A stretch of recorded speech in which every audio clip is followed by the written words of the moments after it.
sound of your name, Yahuwah, Elohim, Yahuwah is one. Heaven and earth will shake at the sound of your name, Elohim, Yahuwah is one. Heaven and earth will shake at the sound of your name, Yahuwah, Elohim, Yahuwah is one. Heaven and earth will shake at the sound of your name, Yahuwah, Elohim, Yahuwah is one. Shema Israel, Yahuwah, Elohim, Yahuwah is one. Shema Israel, Yahuwah, Elohim, Yahuwah Echad, Elohim over all. Yahuwah, Elohim, Yahuwah is one. Elohim over all. Yahuwah, Elohim, Yahuwah Echad. Da da da da da da da. Yahuwah, Elohim, Yahuwah is one.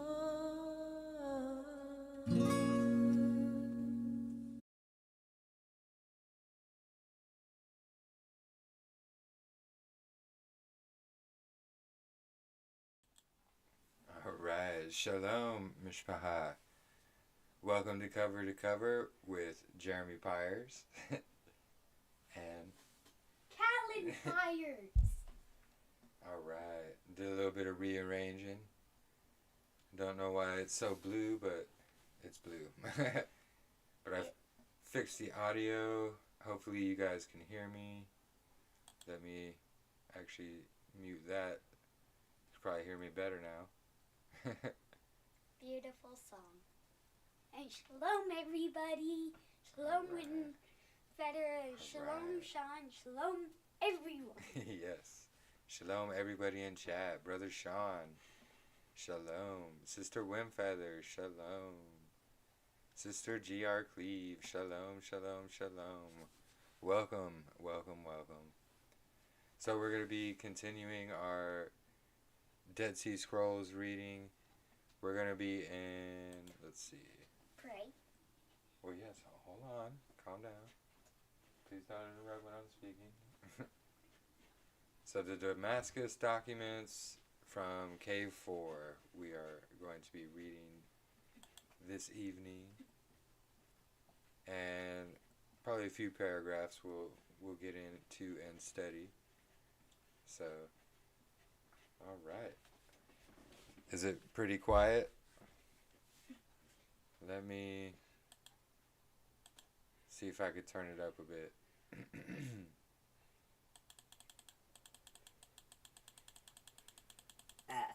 Excuse me.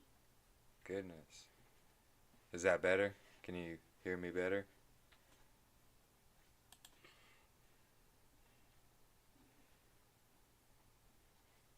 I turned it up, so you should be able to hear me a lot better. Right? I'll try to speak a little bit louder as well.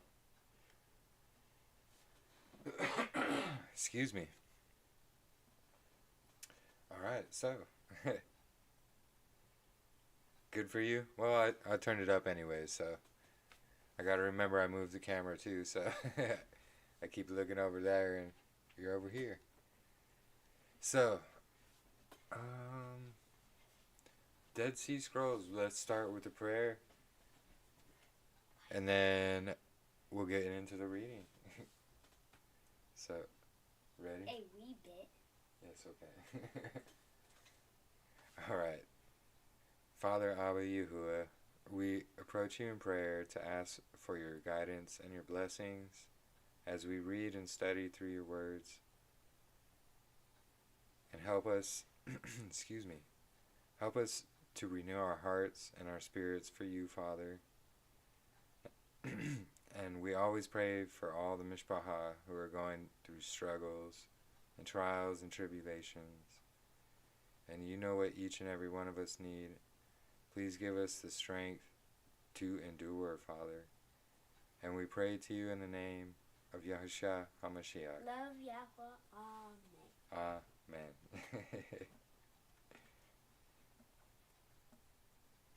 Alright, so let's get into the reading here. So, starting right there at the beginning. Better to begin at the beginning, huh? Alright, so, excuse me. So, Damascus Document, manuscripts from Cave 4. So, I believe this is just the intro right here. Yes. So, I'll read a little bit of this, and then, let's see, we get to the actual... Let's see, where's it at? Right here. That's where we start. Or no, wait, is it right here? It's in one of these sections. We'll check it out. My apologies. But let me just read a little bit from the introduction here. So we get a little bit of understanding where these were all found. So 3 Qumran caves have provided supplementary documentation to the text preserved in the Cairo Geniza. Of these, the evidence furnished by caves 5 and 6 is negligible, but the fragments covered in cave 4 are of the highest importance. Furthermore, the cave 4 provides a kind of hybrid connecting the Damascus Document and the community rule. Paleographically, cave 4 are dated from the mid-1st century BCE to the beginning of the 1st century. Excuse me. So even these guys, you know, they note it's of the highest importance, and especially to this community that was living there, which I think we can all agree was, you know, where the true priesthood was living, John the Baptist was living, and all them. So, but, so 3 K4 manuscripts, we're jumping over here to the opening of Damascus Document according to K4. That's just how I'm going to say that. 3 K4 manuscripts of the Damascus Document, were combined basically and have preserved parts of a prologue unattested in the Cairo version. The prologue contains a title vaguely reminiscent of the opening of the 4th Qumran scrolls. 4th cave Qumran scrolls. The context is eschatological and alludes to a revelation by Yah to those who search his commandments and walk in the perfection of way. And is that not more true? So for the master to instruct the sons of light to keep away from the ways of the wickedness until completion of the appointed time, for the visitation of the spirit of injustice. And then this is definitely fragmented. That's what these 3 dots will mean.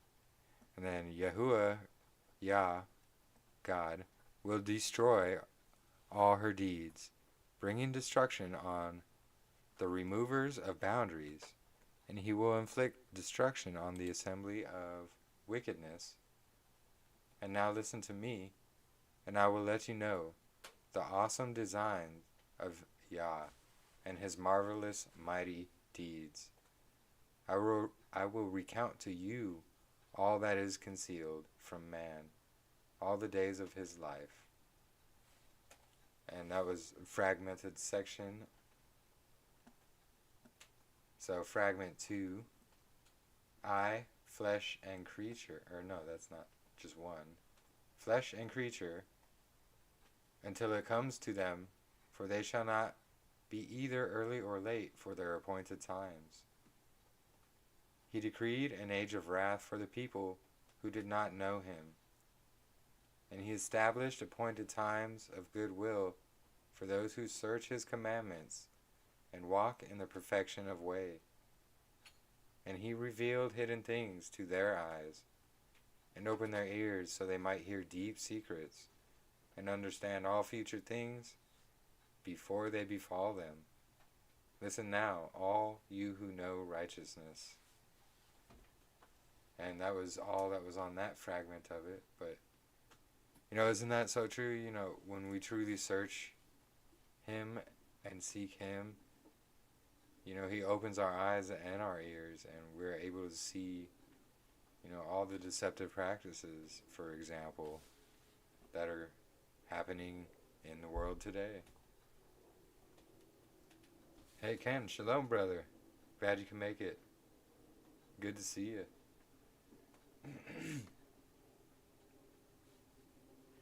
So, and then here's initiation rules. And this is another fragment. Excuse me.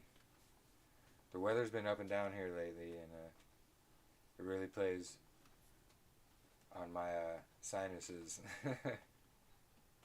So this fragment contains echoes of the community rules, regulations regarding admission and dismissal of candidates, and CD's identification of the sons of Zadok as the converts of Israel. So, here's the fragment right here. So, fragmented, and then it begins, that they may bring near, each according to his spirit and deeds. They shall depart by the decision of the guardian. And these are the precepts in which all the converts of Israel shall walk. The sons of Zadok, the priests, behold, they are the converts of Israel. The interpretation of the last law, and these are the precepts for the master in which he shall walk, in regard to all Israel.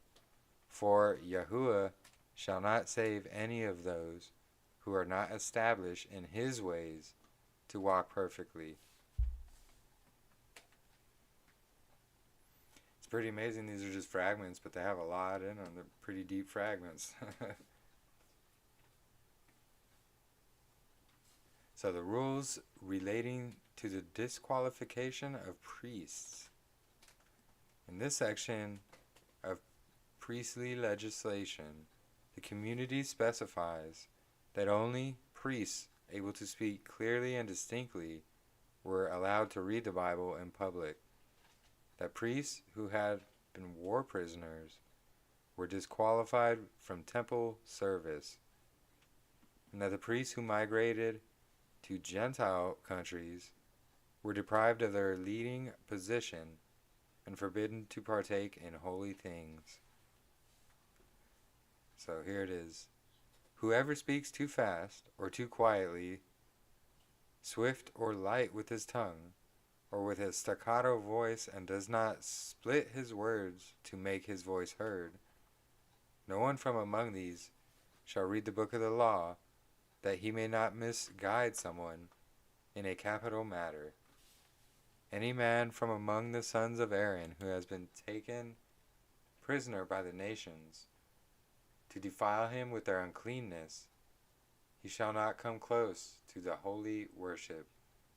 Let him not eat the most holy things, Any son of Aaron who retreats to serve the nations, to teach his people the constitution of the people, and also to betray any son of Aaron whose name has been rejected from the truth, who has walked in the stubbornness of his heart, eating from the holy from Israel. Again, this is fragmented. So the counsel of the sons of Aaron, who eats, he shall become guilty of the blood in genealogy. And this is the rule for the dwelling of the towns of Israel, for the men of holiness in their camps and in their towns. And it ends there. So we don't get a whole lot in there. This is just, like we read previously, some of the rules that they had in this community there.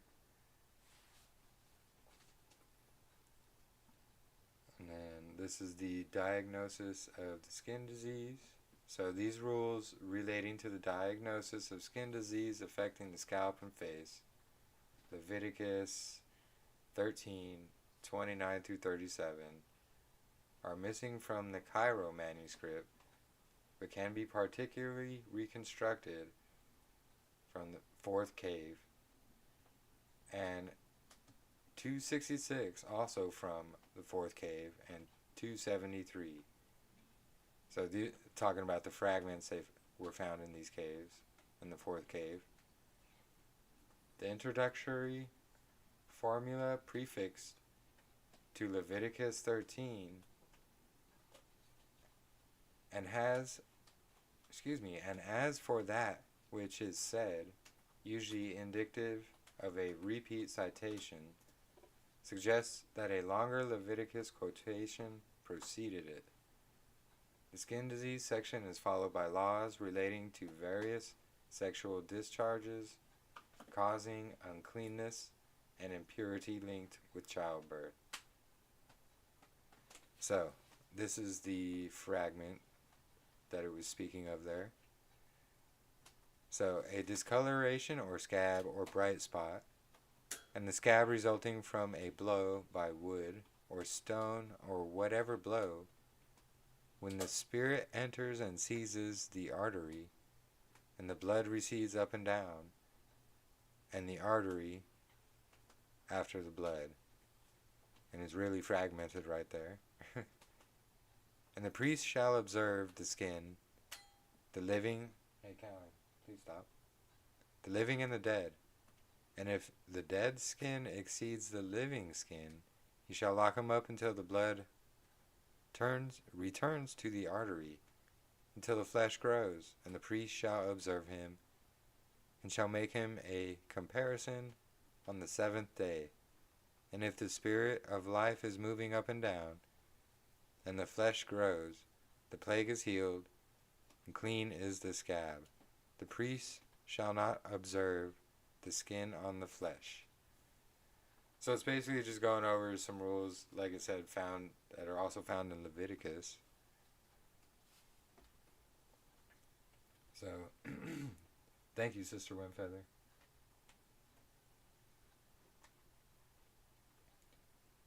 Yeah, exactly.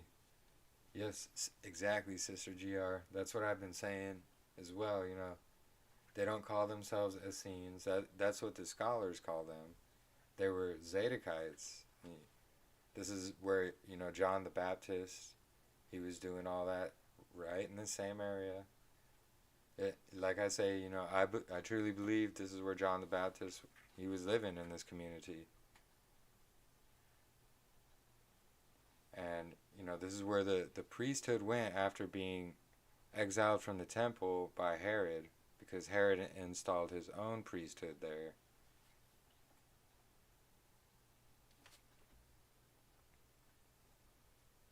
Yes, exactly, Sister GR. Precisely, I agree.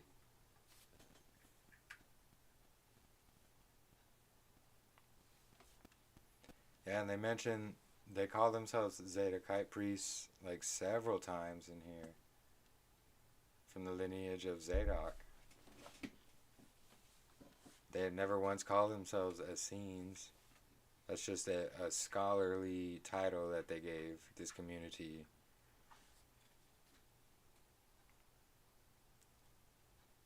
And then they try to discredit everything, and you know how scholars are. They don't want people finding truth. Especially if it leads to Yahuwah. Alright, so basically that one was just going over some Levitical laws that they also kept in this community. And you know, as we've read, all their rules and everything they had going in here were, they always said their foundation was the Torah. So let's go on to 4Q266, fragment 6, which is right here.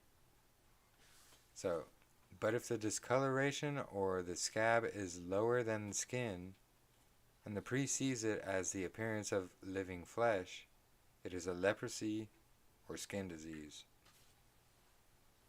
which has seized the living skin, and a similar rule concerning. The priest shall see on the 7th day, if some living flesh has become dead, the leprosy is malignant.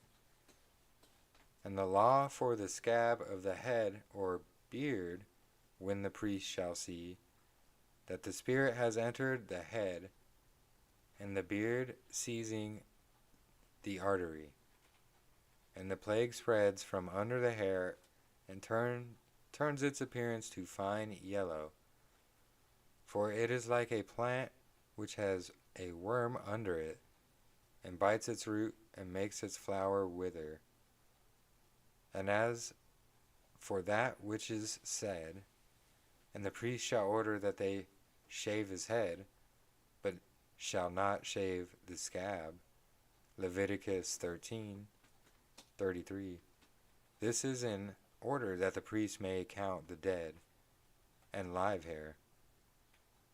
And he will see whether anything has been added from the live to the dead hair during the 7 days. If there has, he is unclean.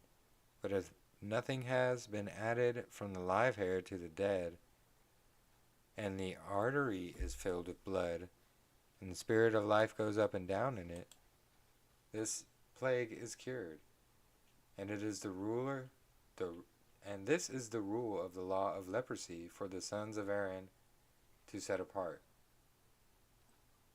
Sorry, it's kind of tough to read sometimes with all these, brackets and such. They have several of them in here.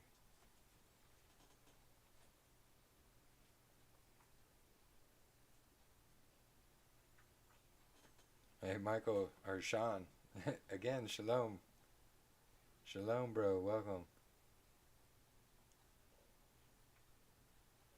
So again, just more Leviticus laws that they also kept in this community.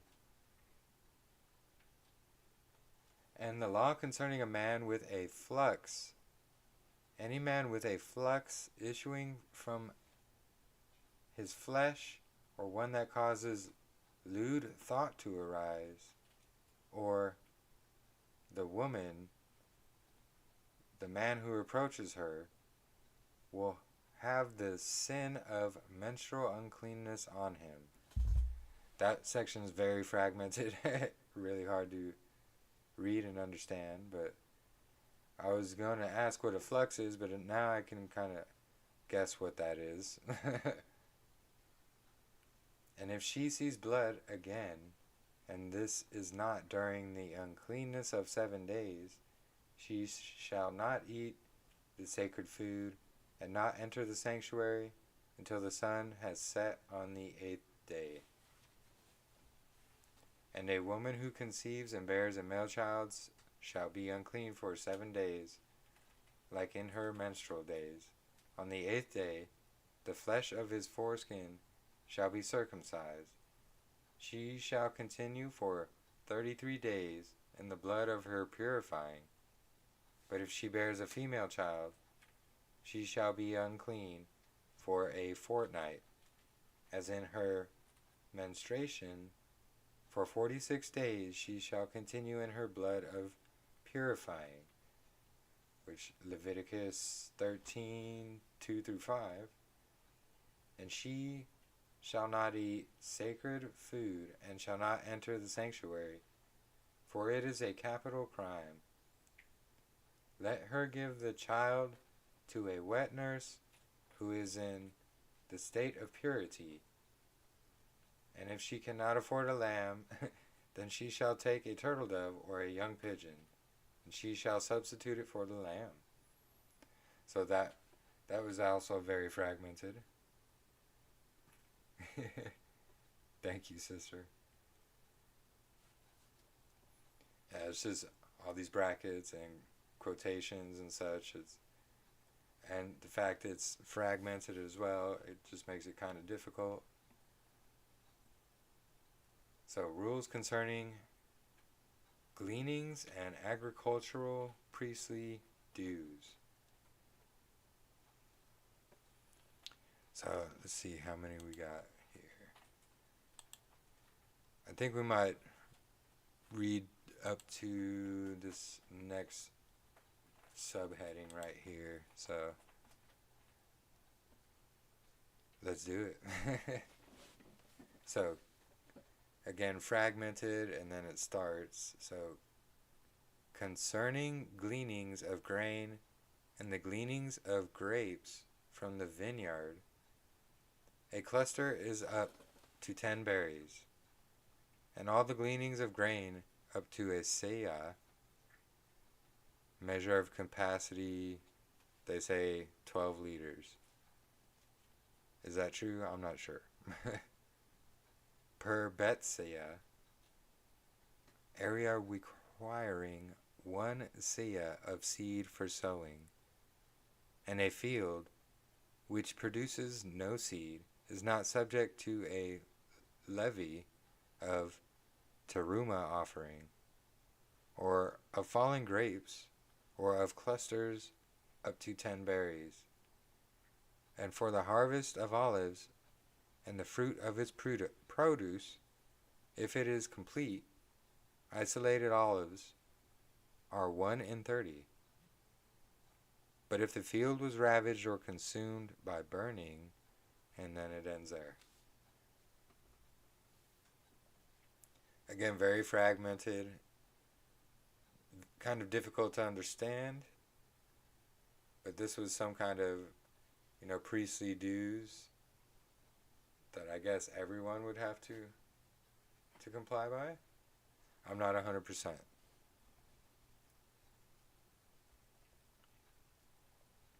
So, continuing. So, should the amount remaining be a seah per betseah, it is to be tithed. If one person gleans 1 seah from it one day, the teruma will be 1 isaron, 30% of a seah. Concerning the 2 loaves of the teruma, all the families or houses of Israel, those who eat the bread of the land, are to offer the teruma once a year. And they're saying this comes from Numbers XV, what is that, 15? 19 through 20. And Leviticus 23, 17. Roman numerals are difficult for me as well. My apologies. So 1 loaf shall be 1 isaron. And, I'm not very familiar with all these terms either. They're measuring weights here.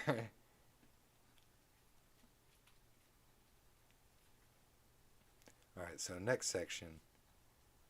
All sacred offerings from the planting of the vineyards and all fruit trees producing food shall belong to them, the priests, as is decreed for them in the holy land and the land of their sojourn.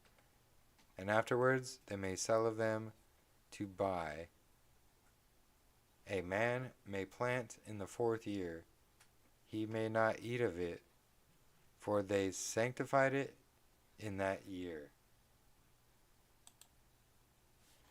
Sometimes this is really difficult to read and hard to understand, especially when it's the fragmented sections. So, continuing, he shall take off from the grain of the threshing floor 1/10 of an omer, 220 liters, I guess. That is 1 ephah, or bath, 22 liters. See, now these ones I understand, as it is established. The ephah and the bath are both the same measure. And from the wheat, 1/6 of an ephah out of a homer, and 1/10 of a bath. For the fruit of trees, let no one separate himself by offering 1 lamb out of 100. Let no man eat from the threshing floor and from the garden before the priests have stretched out their hand to bless first.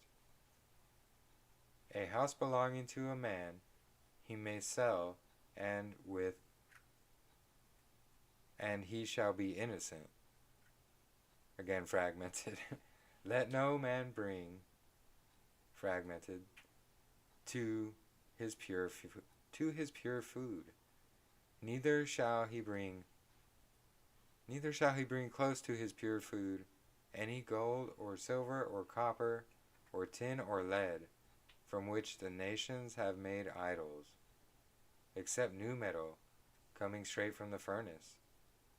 Let no man bring any leather or garment or any vessel which is used for work and which has been defiled by the corpse of a man, unless they were sprinkled according to the law of purity with water. For uncleanness in the age of wickedness, by a man pure of all uncleanness, who has allowed the sun to set, i.e., one who after bathing himself did not proceed until after sunset. Interesting. No young man who has not yet reached the age to pass the muster shall sprinkle. Again, very fragmented. Some interesting things in here, though. So the penal code and the renewal of the covenant ritual, I think we will continue this next week. And I think it continues like with a bunch of fragmented sections, yeah. So it'll be some fragmented sections here, but we'll get through it. You know, if you guys have any questions on anything, you know, feel free to ask them. I welcome all questions and comments. You know, this is a fragmented section. Some of it's hard to understand, but we can see the base of it is, you know, following Yahuwah and his commands. Following Yahuwah and his perfect way. You know, that's the base of what they taught here in this community. Hey, shalom, Lauren. Welcome, sister. Good to see you here. Oh, what happened? Oh, it just the screen reset, but it's still the same screen. Interesting.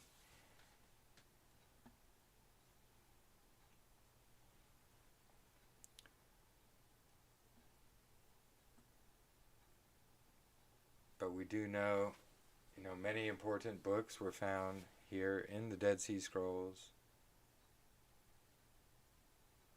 We can obviously see their whole community system was based on the Torah. They said that is their foundation, is the Torah. And, you know, they preached the Torah. As we could tell by all the Torah books found here, not to mention Enoch and Jubilees. But I truly believe, the Dead Sea Scrolls are very important. They're an important find. Scholars in archaeology try to downplay everything, and anything that leads to Yah, they will try to downplay or disprove. But the thing is, there's only one truth, and the truth always stands. And Yahuwah is truth. And lies will never prevail over truth. And the father of the lie is the devil himself. So he is the one who tries to cover up everything about Yahuwah. He's the one who has covered up everything about him. That's why not many truly know the way. And it's very, very important for each and every one of us to study his word, and to pray to him, to seek him, test everything to his word.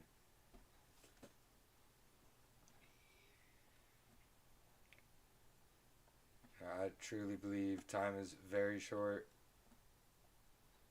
I don't know when, but I know it's soon. Just by, everything happening in the world today. And it's wild. But let's go over here. Alright. So. Alright.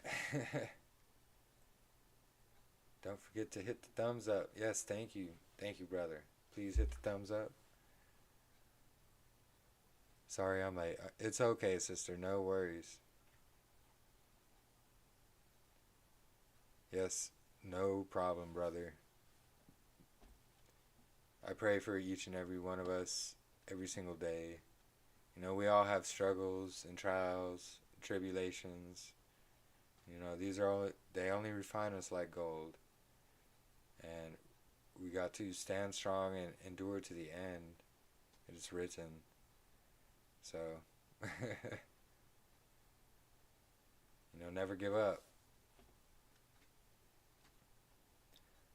I myself have been definitely going through some trials and tribulations. And I have to say it's only increased my faith and my trust in Yahuwah, because he always provides. He's not let me down. Even though, I feel myself, I'm truly not worthy, but, he's always there, and he helps. And I thank him every single day for that.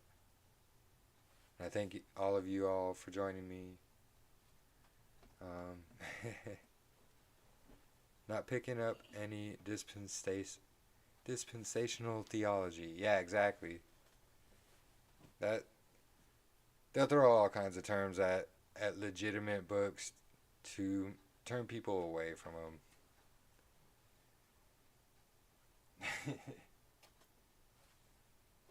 That's what they do. They just, Satan does not want people finding Yahuwah. Satan does not want people finding the way. That's the whole thing. That's why, if you're not being attacked by the enemy, then you're probably on the wrong team, because the enemy doesn't attack their own. Just like we shouldn't be attacking our own. That's how the enemy works as well. So, if you're not going through it, you're probably not on the right team. That's how I see it.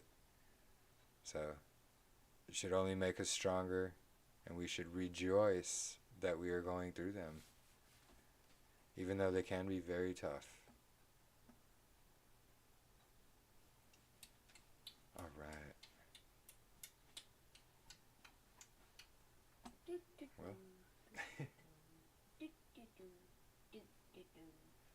Well, I think that'll be it for this evening.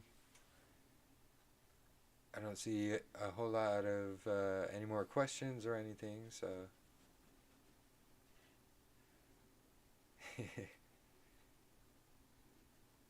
And it's about bedtime for Callan over here. But anyway. thank you all for joining me this evening. You know, I love each and every one of you.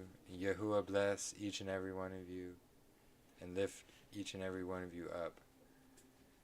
And I pray you all have a blessed rest of your evening and a blessed rest of your weeks. And we will see you all the same time, same place next week, Yahuwah willing. And much love to each and every one of you. Thank you. Thank you. And we'll see you all next week. Bye. Let's see. Much Shalom, love. all. Much love and shalom. Bye. Wait, See you next. We should seek Yah with all our heart, mind, soul, and strength. Yes, yes. Amen, Brother Ken. Absolutely. I agree 100%. All right. Thank you all. Thank you. And I love you.